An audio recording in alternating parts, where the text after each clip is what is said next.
In mijn eentje op pad zijn wij aangekomen in Hulst, in de Steenstraat nummer 22, bij de pastorie. De eerste verdieping woont de pastoor Wiel Wiertz van Hulst, maar ook van Zeeuw-Vlaanderen. En daar hebben we een afspraak mee. Ik ga nu bellen.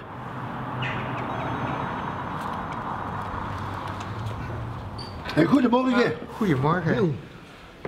Welkom in mijn programma. Ja. We hebben een afspraak dat we vandaag op pad gaan. Hebben we inderdaad op deze maandagochtend, een tijdje geleden afgesproken, maar nu is het zover. Nu is het zover, hè? Het thema is religieus erfgoed. Dus ik heb net verteld wat de pastorie inhoudt en als u uw jas pakt dan zullen we op pad gaan, hè? Ja, dat is goed, dat doe ik. Oké. En dan zijn we weg. Oké.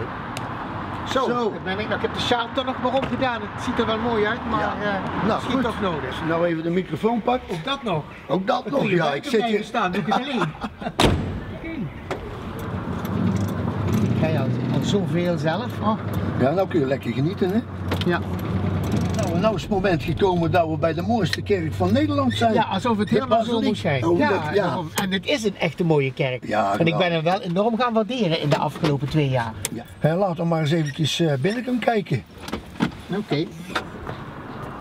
Nou Wiel, hier zitten we dan in het schip van de basiliek van Hulst. Wat was jouw eerste ervaring toen je hier als pastoor voor de eerste keer binnenstapte?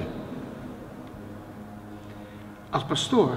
Nou, toen was ik natuurlijk toch wel trots eigenlijk dat ik pastoor mocht zijn van een basiliek, een van de basilieken van ons bisdom. We hebben er 3. Ja. Maar ik moest in het begin wel wennen aan de historische kerk, hè, aan de bouw van de kerk, de grote.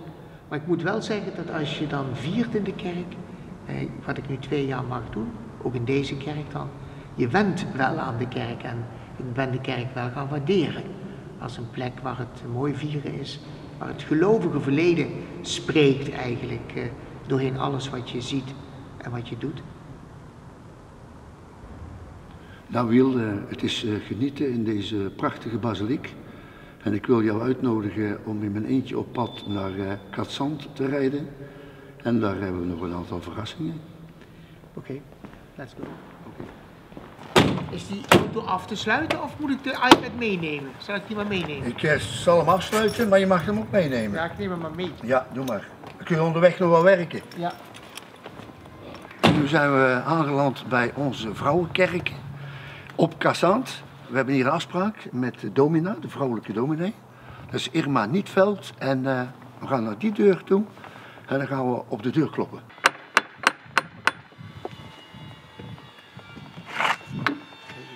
Goedemiddag. Goedemiddag. Een stralende middag. Ja, leuk dat jullie Dag, op bezoek Irma. zijn. Dag Wiel. Dag Irma.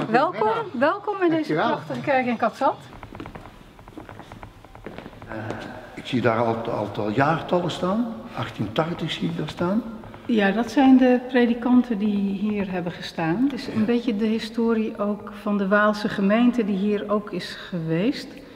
Want we hebben natuurlijk de Reformatie gehad, wat we dit jaar 500 jaar herdenken. In de Tweede Wereldoorlog, zo rond oktober 44, november 44, is dit gebied bevrijd. En toen heeft deze kerk ook schade opgelopen. En een onderdeel daarvan kun je nog zien op de preekstoel. Daar ligt nog de Bijbel en daar zie je dan een scheur in. Daar heeft een granaat een inslag gehad.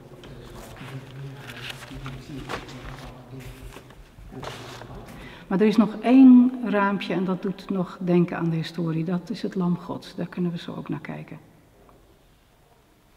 Wiel, in de katholieke kerk, hoe vieren jullie daar de Pasen?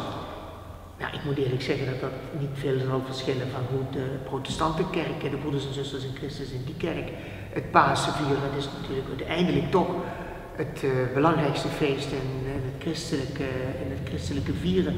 Dat daar natuurlijk verschillen hier en daar in zijn, dat zal ongetwijfeld zo zijn. Ik denk Irma dat jij daar met mij niet van mening in zult verschillen, dat dat zo is. Ja, en het zal binnen protestantenkerken onderling ook nog weer anders toegaan. Sommige gebruiken rituelen zijn net ook weer anders. Ja. En tot slot, hoe wensen jullie elkaar Pasen in de katholieke kerk? Ik zeg dan zalig paasfeest. Vrolijk Pasen. Kijk, Irma, hartelijk dank voor de informatie en de ontvangst. Dankjewel. Ja, jij ook bedankt. En Wiel, jij ook heel bedankt. En Ja, dankjewel. Ik wens jullie een hele goede reis terug en natuurlijk een vrolijk Pasen. Zo is dat. Ja. Vrolijk Pasen en zalig Pasen. Geweldig. We gaan het afsluiten hier bij de bloemen. Narcissen, gele narcissen, zijn eigenlijk paasbloemen. En met Pasen gaan we de bloemetjes buiten zetten. En weet je hoe dat we dat vroeger deden in Brabant met eieren? Nee, dat ga je me zeker vertellen. Dat gaan we zeker vertellen. Nou, een heleboel hardgekookte eieren, verse eieren gekookt. Heel hard. En dan gingen we kijken wie het verste kon gooien zonder dat het ei kapot ging. Smakelijk eten.